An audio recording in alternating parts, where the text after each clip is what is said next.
ত্রয়োদশ জাতীয় নির্বাচন ঘিরে নিশ্ছিদ্র নিরাপত্তার চাদরে ঢাকা রাজধানী। মোড়ে মোড়ে সতর্ক অবস্থানে আইনশৃঙ্খলা রক্ষাকারী বাহিনী।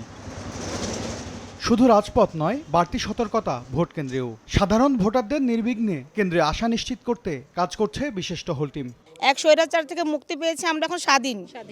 সেটা আমরা সবাই মিলে স্বাধীন, আর ভোটটা অবশ্যই সুষ্ঠু হওয়া উচিত। আইন শৃঙ্খলা বাহিনী নিয়েও তারাও কারো পক্ষপাতিত্ব না, তারাও ওইরকমভাবে কাজ করতেছে। আমরা যতটুকু দেখতেছি যে তারা একচাটিয়া এক দলের হইয়া বা এক দলের সমর্থন করতেছে, এরকম না। মাঠ পর্যায়ে স্ট্রাইকিং ফোর্স হিসেবে কাজ করছে সেনাবাহিনীও। রাজধানীর অলিতে গলিতে নিয়মিত টহল দিচ্ছেন তারা।